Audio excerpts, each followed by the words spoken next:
Tracking, alerting, protecting. This is WKYT News at 5:30. And I can't wait till the day when they get him up in front of that jury and they find him guilty. That's going to be the happiest day of my life. What happened with $500,000 cash is causing a crime victim's family to be very upset. We fought for those people that violated us and did this. We fought for their freedom too.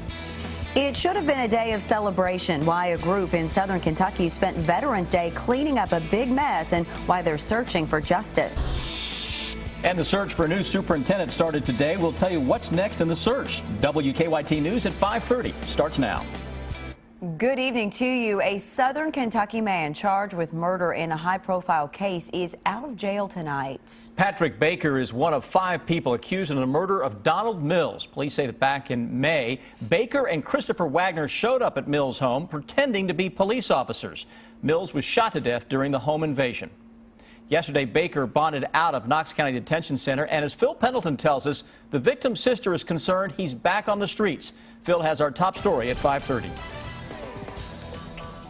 This is actually the second time that Patrick Baker has been released after meeting his bond. The first time a property bond was met, but then he was indicted and his bond was raised to $500,000. But then yesterday, Patrick Baker was released from jail once again after his bond was paid in full in cash. I will stand up for my brother. Melinda Smith has a lot of questions after learning the man that police say killed her brother is basically a free man. What's going through my mind is, why is he not on home incarceration on an ankle bracelet where he can be tracked? Baker was one of 5 charged with killing Mills inside his home on May 9th. Police say Baker and Christopher Wagner dressed up as U.S. Marshals and pretended to be cops when they burst into his home demanding drugs and money. Patrick Baker was the actual trigger man who shot my brother, that killed my brother, and then the other co-defendants, they were, among the people who was involved in the robbery plot. Mills was shot when he struggled with the intruders. Police testified that Mills had one of them in a headlock when the gun was fired. And I can't wait till the day when they get him up in front of that jury and they find him guilty. That's going to be the happiest day of my life. I wanted to see Patrick Baker's file to see more about this bond, but court workers were reluctant to show it to me, stating that it had personal information. However, they did finally tell me who paid the bond. They say that it was paid in cash by a John Baker. In Knox County, Phil Pendleton, WKYT. Now, Baker and the other defendants are scheduled to be back in court on December 5th. If Baker does not show up for his court hearings and a warrant is issued, the bond will not be returned.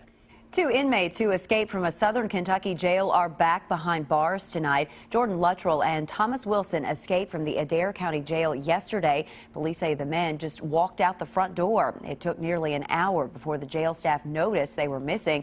They think that someone may have picked them up in a white 2004 Chevy Cavalier. The men were located in Florida, nearly 600 miles away from Adair County. It is beginning to feel a lot like winter here in the Bluegrass. Some areas saw some snowflakes today. Chief Meteorologist Chris Bailey's tracking that winter threat, and looks like we could see more snow showers this weekend, Chris. Yeah, it's one of those setups, guys. It's going to continue to throw some flakes our way in the coming days, and the cold, basically, as we were talking about a week ago, is pretty much a given in this type of a pattern. Just how cold? Look at the numbers. I guess grin and bear it. Actually, don't want to bear it with temperatures like this. 27 degrees in Lexington, 29 Owensboro. Everybody at or below freezing across the state of Kentucky. 28 in the capital city of Frankfort. Now 28 showing up here into Richmond, too. Throw the winds into the mix. Ouch. 16-degree wind chill across the Lexington metro. Those are the numbers to dress for if you plan to be outside. If you're going to be outside as well, you may see a couple of snow flurries. We've had those wandering by our skyline today, even putting down a little sugar coating of accumulation in the southern and southeastern parts of the area. But there's a little increase in some of those light snows now from parts of Franklin County getting toward Midway, eventually into Georgetown and Lexington. So some of those festive flakes, and there's one more little batch to our northwest into parts of Indianapolis. All of that will be across our skyline this evening as temperatures drop from the upper 20s closer to 25 degrees by 11 o'clock. From there, we're going to watch for the potential for some more snows this weekend. I'll have the latest on that from our computer models coming up. It was supposed to be a day of remembrance and celebration, but some veterans in eastern Kentucky spent Veterans Day cleaning up after a weekend burglary. Our county-by-county coverage begins in Knott County. Members of the Disabled American Veterans Chapter in Knott County say someone stole a microwave, printer, amplifier, and other appliances, but it was the damage from the break-in that chapter members say upsets them the most. I was just heartbroken when I saw what they had done, the damage.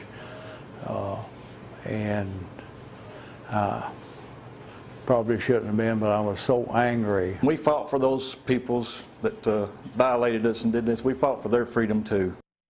If anyone has any information regarding this burglary, you can call Kentucky State Police. In Montgomery County, sheriff's deputies are trying to figure out who's responsible for breaking into several businesses. It happened in the Colony Shops complex in Mount Sterling on Tuesday. Deputies say the suspects targeted 5 businesses in the strip mall. We're told the suspects took items from all of the stores except one. Right now, police are searching for 2 people, but have not been able to track them down. And in Jessamine County, today marks 13 years since the murders of 2 sheriff's deputies. Captain Chuck Morgan and Deputy Bill Walls were shot and killed as they served a warrant. A 3rd deputy was wounded, and the suspect also died in the shootout. Morgan and Walls have a memorial outside the Jessamine County Sheriff's Department. Right now, steps are being taken to find the new superintendent for Fayette County Public Schools. Today, school leaders attended a special meeting of the Board of Education. They accepted the resignation of current school superintendent, Dr. Tom Shelton. Shelton announced his resignation last week. Today, board members discuss options for an interim superintendent, but they did not make a final decision. But we need a person who can instill confidence that we are moving in the right direction, that everyone is valued, that we do respect each other. Dr. Shelton's last day is December 31st. Board members have said they would like to have an overlap between him and the new school superintendent. Dr. Shelton is leaving to become the executive director of the Kentucky Association of School Superintendents. You can now check out Kentucky's Healthcare Exchange at Fayette Mall. The Connect store opened this afternoon in the old Aveda store at Fayette Mall. It will stay there throughout the open enrollment period, which starts Saturday and runs through February 15th. The state has also announced a new mobile app and has made improvements to its website. What in the world is going on with this weather? We know that a lot of you are wondering the same thing. Our good question tonight, why is this Arctic blast coming so early to most of the country? To answer that question, we go right to our expert, Chief Meteorologist Chris Bailey. Chris, you've said it. It's really early to be seeing these kind of temperatures. It really is. And the best explanation I can give you, Sam, is to show you what is going on. Take a look at this map. We have the jet stream that is taking a big ridge up into Alaska. And by ridge, you see how it is going way up there. It should be much farther to the south than that. What that is doing is flooding Alaska and the west coast, Sam, with much milder than normal air. That 34-degree temperature that you see is in Barrow, Alaska right now.